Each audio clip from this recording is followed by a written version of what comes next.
Also with us, Senators Marsha Blackburn, Mike Braun, Bill Cassidy, Kevin Cramer, Ted Cruz, Steve Daines, Ron Johnson, James Lankford, Mike Lee, and Martha McSally. And I hope I didn't leave anybody out.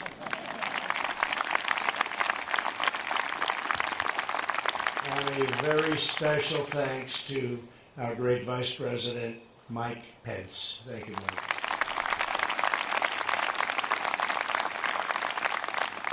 Also, I want to thank White House Counsel Pat Cipollone. Thank you, Pat.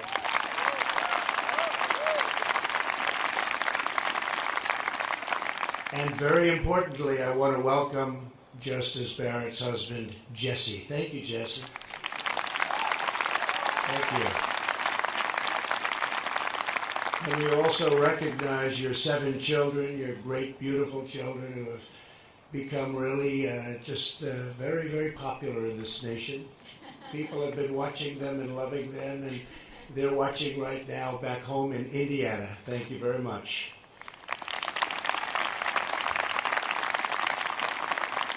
And I speak to everyone when I say that the Barrett family has captured America's heart.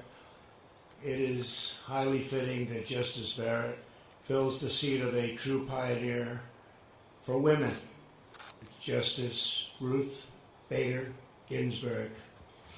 Tonight, Justice Barrett becomes not only the 5th woman to serve on our nation's highest court, but the very first mother of school-aged children to become a Supreme Court justice. Very important.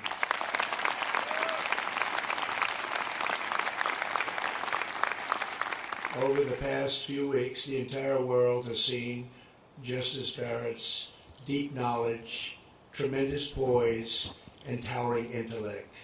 She answered questions for hours on end. Throughout her entire confirmation, her impeccable credentials were unquestioned, unchallenged, and obvious to all. Justice Barrett earned a full academic scholarship to Notre Dame Law School, graduated first in her class, and served as a clerk for Justice Antonin Scalia. She was a beloved professor at Notre Dame Law School for 15 years before I very proudly appointed her to the U.S. Circuit Court of Appeals for the 7th Circuit in 2017. The American people have been profoundly impressed to learn of her achievements, her compassion, her generosity, her faith, and her sterling character. Justice Barrett made clear she will issue rulings based solely upon a faithful reading of the law and the Constitution as written, not legislate from the bench. The equal, impartial, and constitutional rule of law that we enjoy every day in America is one of the crowning achievements in the history of human civilization. It is the triumph of reason, experience, and the values which are eternal and everlasting. Our devotion to this inheritance is what has made America the most just, exceptional, and glorious nation ever to exist. I want every American child watching to understand that this is a very special and important ceremony. We are fulfilling the duty that passes to each new generation to sustain the national traditions and virtues that make possible everything we have achieved before that we will do tomorrow. Because of our Constitution and our culture of freedom, you live in a land where anything is possible and where any dream can come true. No matter who you are, no matter your background, in America, everyone is entitled to equal protection under our laws, and your sacred rights can never, ever be taken away. The March of Liberty that began with the American Revolution continues onward this evening. Tonight at the White House, we carry forward the cause of freedom, equality, and justice for which so many generations of Americans have given so much. We honor the cause for which men died to win the Civil War and for which they jumped out of airplanes and shed their blood on distant battlefields. We honor the immortal principles inspired millions in the struggle for civil rights, and we take special pride in the nation that inspires billions of people all over the world. We must never take this radiant inheritance for granted. We must never lose confidence in our history, our heritage, or in our heroes. To reach for the stars, we must stand upon the strong and sturdy foundation built by those incredible Americans who came before. Justice Barrett, as you take your oath tonight, the legacy of our ancestors falls to you. The American people put their trust in you and their faith in you as you take up the task of defending our laws, our Constitution, and this country that we all love. We ask God to give you wisdom and courage. I know you will make us all very, very proud as long as we are loyal to our founding and to our fellow citizens. America's future will be bright, America's destiny will be great, and America's people will forever and always be free.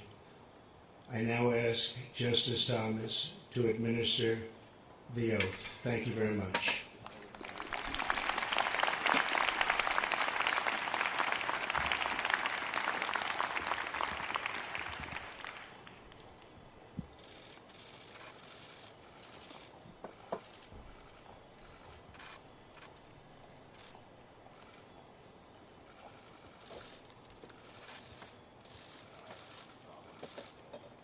I, Amy Coney Barrett, do solemnly swear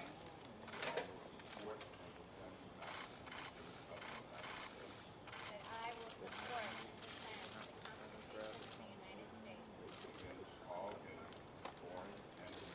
against all enemies, foreign and domestic, that I will bear true faith and allegiance to the same,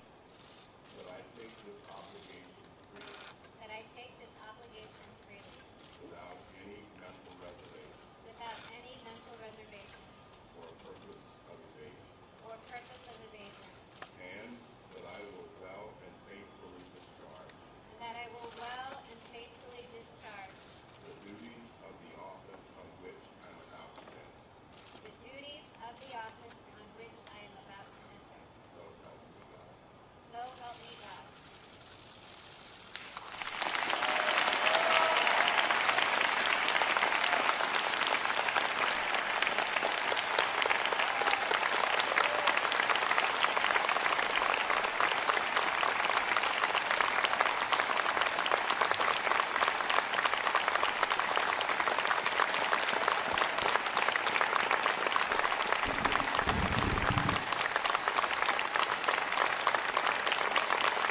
Thank you. Thank you so very much.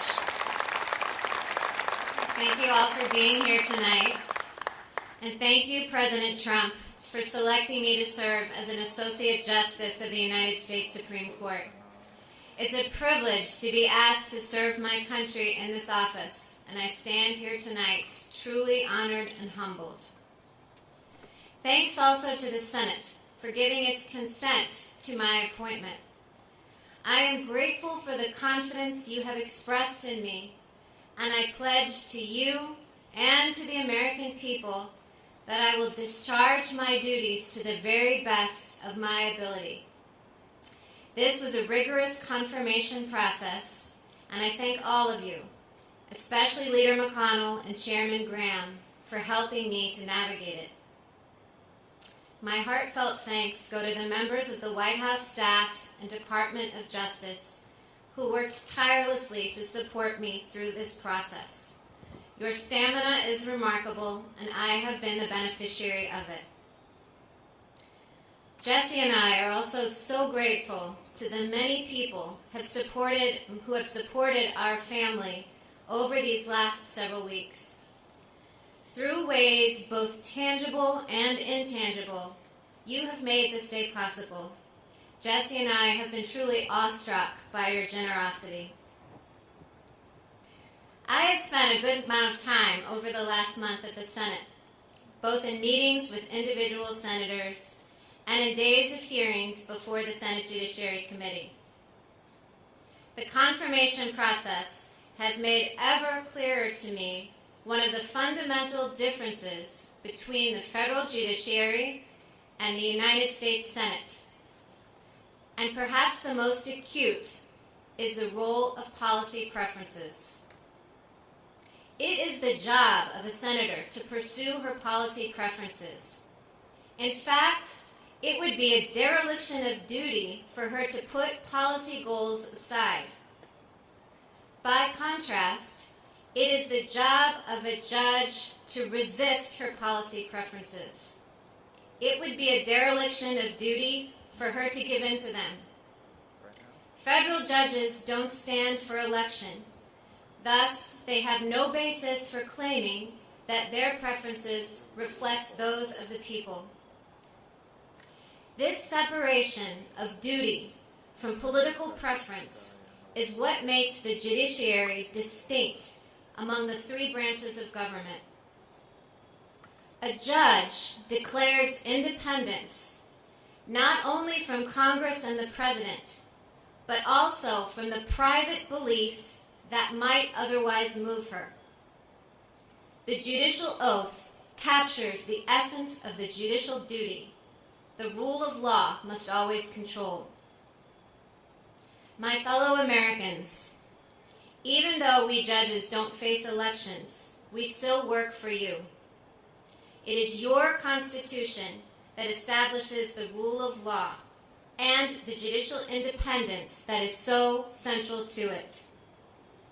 The oath that I have solemnly taken tonight means at its core that I will do my job without any fear or favor, and that I will do so independently of both the political branches and of my own preferences.